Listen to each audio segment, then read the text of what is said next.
ಈ ದಾರಿ ನನಗೆ ಚೆನ್ನಾಗ್ ಗೊತ್ತು. ಇದು ನಮ್ಮ ಹಳ್ಳಿಗೆ ಹೋಗೋ ದಾರಿ. ನೀವ್ ಯಾವ್ದಾದ್ರು ಕೆಲ್ಸದ ಮೇಲೆ ಹೋಗ್ತಿದ್ರೆ ಒಂದ್ ಅರ್ಧ ಗಂಟೆ ನಮ್ ಮನೆಗೆ ಹೋಗ್ಬಿಟ್ ಬರೋಣ. ನಿಮ್ ದಮ್ಮಯ್ಯ ಅಂತೀನಿ. ಅಮ್ಮನ್ ನೋಡಿ ತುಂಬಾ ದಿನ ಆಯ್ತು. ಇನ್ನೊಂದು ವಿಷಯ ಹೇಳ, ನಾವಿವಾಗ ಹೋಗ್ತಿರೋದು ನಿಮ್ಮ ಹಳ್ಳಿಗೇನೆ. ನಾವು ಹೋಗ್ತಿರೋದು ನಿಮ್ಮ ಮನೆಗೇನೆ.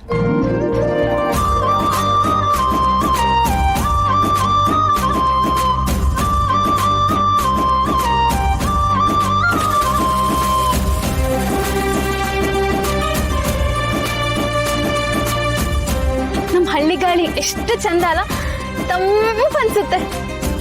ಹಕ್ಕಿಗಳೆಲ್ಲ ಹಾರಾಡ್ತಾ ಇರುತ್ತೆ.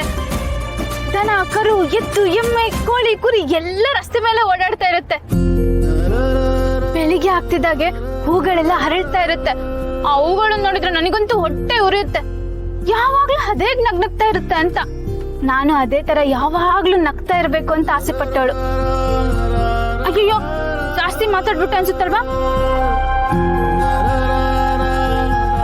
ಯಾವಾಗ್ಲೂ ಗೊತ್ತಿದ್ದು ಅದೇ ತಪ್ಪು ಮಾಡ್ತೀನಿ.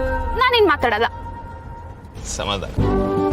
ನೀನ್ ಇವತ್ತು ಎಷ್ಟು ಬೇಕಾದ್ರೂ ಮಾತಾಡು. ನೀನು ಮಾತಾಡೋದನ್ನ ನಾನು ಕೇಳಿಸ್ಕೊಳಕ್ಕಾಗ್ದೆ ಏನಾರು ಇರಿಟೇಟ್ ಆಯ್ತು ಅಂದ್ರೆ ನಾನು ಕಿವಿ ಮುಚ್ಕೊಳ್ತೀನಿ. ಆದ್ರೆ ನಿನ್ನ ಮಾತು ಮಾತ್ರ ನಿಲ್ಬಾರ್ದು. ಏನಕ್ಕೆ ಅಂದ್ರೆ ನಿಮ್ಮ ಊರಿಗೆ ಹೋಗ್ತಾ ಇದೀವಿ ಇವತ್ತು ನಿನ್ನ ದಿನ. ಅದು ಎಷ್ಟು ಮಾತಾಡ್ತೀಯೋ ಮಾತಾಡು. ಹಂಗ ಇದ್ಯಾವ್ದು ಕನ್ಸಲ್ಲ ಅಲ್ವಾ? ಕನ್ಸು ಅಂದಾಗ ನೆನ್ಪಾಯ್ತು ನೋಡಿ. ನಾನು ಊರಲ್ಲಿದ್ದಾಗ ದೊಡ್ಡ ಕನ್ಸ್ಕೊಂಡಿದ್ದೆ.